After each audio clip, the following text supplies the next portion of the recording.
We have more than 500 volunteers that spent over 40,000 hours helping the organization last year. When they volunteer and they offer to spend their time and to help our patients, they're helping community members that may need someone to visit, that need assistance finding their way, that need a greeting, a warm smile, but also helping to do fundraising and provide resources that we otherwise wouldn't have. They lock arm in arm with us to take care of our patients and community and each other. I started as a driver for the Courtesy Shuttle, and I moved to materials distribution. We fulfill orders from all the departments of the hospital, so it's a lot of freight moving in and out. My spouse is a volunteer as well, and she's one that talked me into this originally. We have volunteers that bring in their pets, their dogs that come and round on not only patients but staff. Studies out there that show when you interact with a dog and pet that it actually helps you relieve stress. And so those canine friends do such a great job. We get to see them all the time. In fact, we have volunteers that even bring them to our staff meetings and to huddles.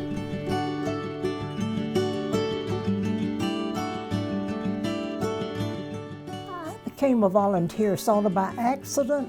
I had a friend who wanted to volunteer, and she didn't want to go by herself.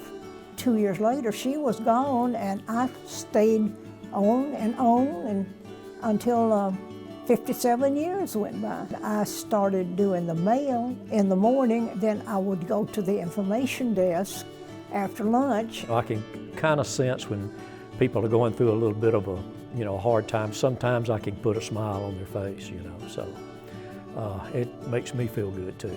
A lot of folks just don't have it in them to be able to walk all the way up to the hospital, so the shuttle is vital.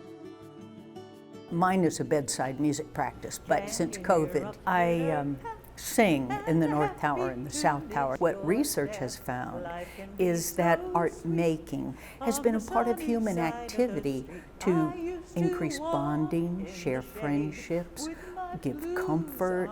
It's not just entertainment, it actually is giving that person the opportunity, the bridge, to remember something about themselves that's meaningful. And then they get that will to live strengthened within them, and that helps them heal faster. I became a volunteer because I did want to help people, and I also wanted to learn about the different careers there are in the medical field. It's a hospital and there's bound to be tragedy. Seeing happy faces at a hospital and being able to make someone smile. When I was going to first start volunteering, on the form when you fill it out, they ask if you have any ideas. So I brought up the art cart idea, and that was 2 years ago, and now it's starting. The art cart is pretty much where children and other patients at the hospital get the chance to have some creative fun, takes them away from the situation that they're in right now. The best things are really connecting with the patients, learning about their stories. You also see a lot of what working at a hospital is like. So if you are interested in the healthcare field, it's important to know what job you're going to go into and make sure that's something that's right for you. I was a patient friend. Someone at the time told me they were going to have a class for cuddlers, and would I be interested in holding the babies in the NICU? Well, of course I was. Sometimes the parents do not live in the Gainesville area. They cannot be at the hospital as often as they would like. So that helps the baby having some human contact. My role is to come into the home and spend time with the patient and allow the caregiver to go out to maybe a doctor's appointment, go out with a friend and have lunch, but just be able to get out of the house a little bit and recharge their batteries. It's just a remarkable experience that at that point in their lives, that final chapter, that they would allow essentially a stranger to come in their home and get to share with them. I view that as just an incredible honor. Overall, in a sense, an ER is a very cool place.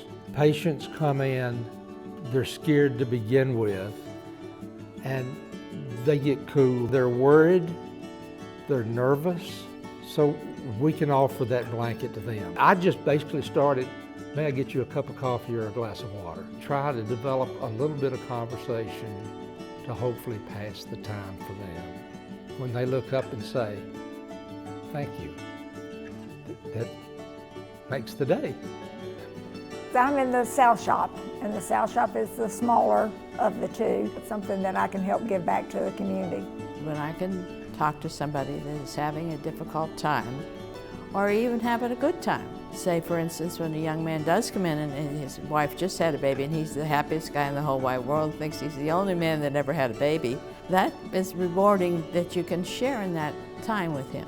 You interact on, at times, a very personal level with people who might just need an encouraging voice. I like to think that we bring joy and pleasure and a break from the stress of what they might be experiencing otherwise. I really do encourage those who have an interest in serving to consider the hospital. I think when you help someone else, you really helping yourself.